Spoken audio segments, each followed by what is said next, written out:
Today I have a really special guest that I am super excited to introduce, Nakara. And if anybody don't know, Nakara is my 14-year-old daughter.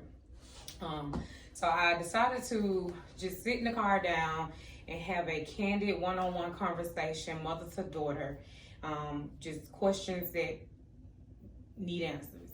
And also too, just to get her opinion on things that, you know, young girls her age deal with in today's world.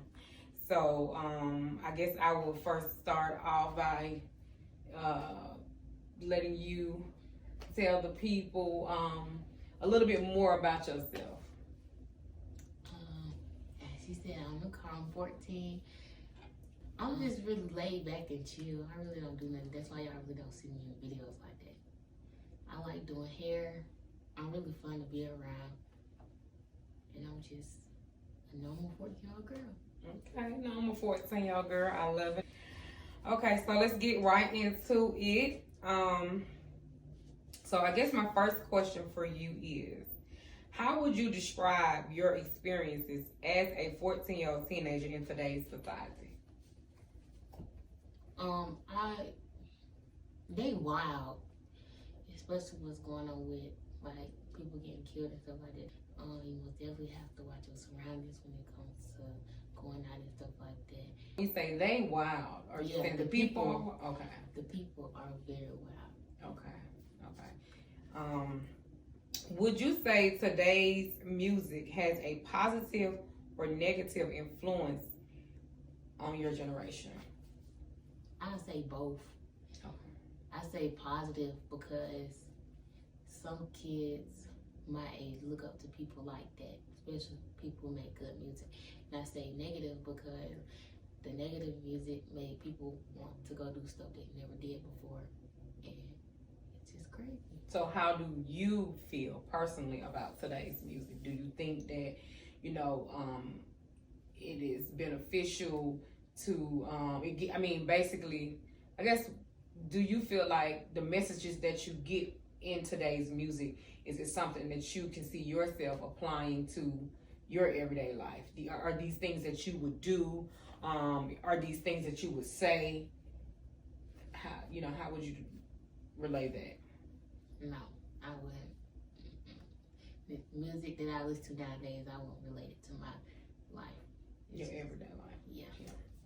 What are some of the challenges you faced as a teenager? I ain't faced no challenges. I would say now, my teenage life, I learned a lot of lessons, especially from my mom telling me, like, the things she'll say, they'll come to reality. And then I'll be like, hey, she just told me this. And, yeah, I ain't faced no challenges. Yeah. Yeah. Okay. And I'm not trying to, talk bad or bring no bad juju your way, but I just, will just want to be honest with you and just tell you that, and I have said this to you before, so basically I'm just reiterating things that I've said, that, you're going to have challenges in life. You're going to have times where you experience things where you just feel overwhelmed. And so, it's the things that you have to go through in order to grow through. So, but I'm glad to hear that today you live a pretty peaceful life, and that's great. What would you say the one thing every teenage girl need from their parent? Support. And I say support because at the end of the day, if nobody got you, your parents do. Mm-hmm. And they can always be your number one supporter because that's who gave you life. And that's who put a roof over your head, clothes on your back. Mm-hmm. So it's like, parents. So parents just need to make sure that they are supporting their kids in, their endeavors, their dreams, things of that nature. Yeah. What are some of the issues that teenagers face today at school? Hanging with the wrong crowd. What I mean by that, like being somewhere you're not supposed to be. At school, outside of school? Yeah, more definitely at school, because if you're somewhere you're not supposed to be, if something go down, they gonna point the finger at you because they see you. they see other people, but mainly you. It was like being around the wrong crowd. I say picking and choosing. Like, what I mean by that is one day you want this person to be your friend, next day you don't like them, or you arguing with them and talking about them. Yeah. So it's like, So you would, I mean, you basically, like you said, you're saying those are just some things that teenagers just experience or go through with, in school. Would you rather have freedom or would you rather have structure? I'll say structure, because if you have structure, you can lead up to having freedom. And you're going to always need structure in life to get things done. Because if you have freedom, then it's like, what are you doing? But with structure, besides being free, yeah. But how does it affect your mental not having both of your parents raise you in the same home? I feel as though it doesn't affect me, because at the end of the day, when I was younger, my dad was always there. But it's like when I got older, he really wasn't. Like, he was around still, but it's like I see him here and there. Yeah. And it'll be like a special moment that I want him to see, he not there, and I'll be like, dang, I want my dad. Like, you know what I mean? Yeah, so for the, like I said, for the special moments, so some of the highlights, things like that. But from your personal experience, of course, I'm sure you're not speaking for the majority of other, teenage kids. You're basically just saying your personal, experience. It didn't really affect you. Well, I mean, that's great to hear. Of course, if I could have had it any other way, I would have. But things happen. Life, people grow apart.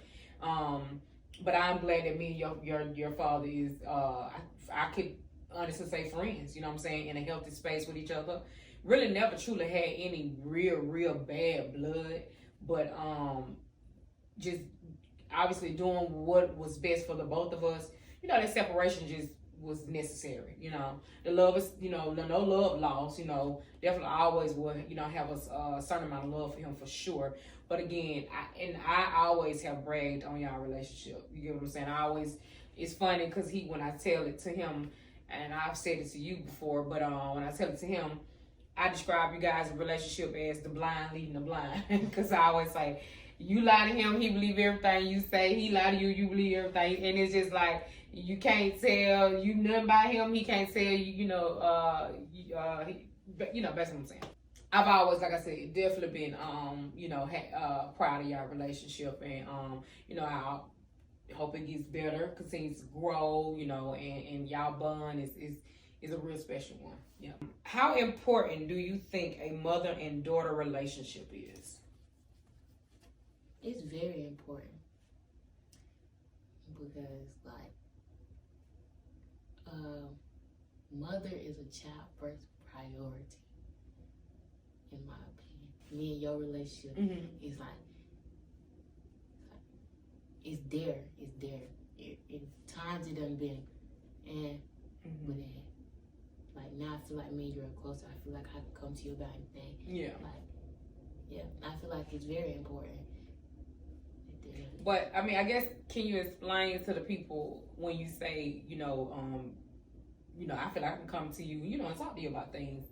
What makes you so comfortable? What is it something I said that make you feel comfortable? Is it something I did? Like, what make you comfortable to feel like, hey, I know I have an open door with my mom. I know I can come talk to her as a judge-free zone. It's just like, my mind feel like she probably done been through this before, so it's like if I talk to her about it, she can give me advice about it, or tell me stories about how she went through it and how she resolved what she went through. Yeah. Question. How important do you think it is to be honest to your parents, and why? It's very important. And I say very because if you be honest, they can get you out of situations that you need to get out of. And my mom always told me, once a liar, always a liar.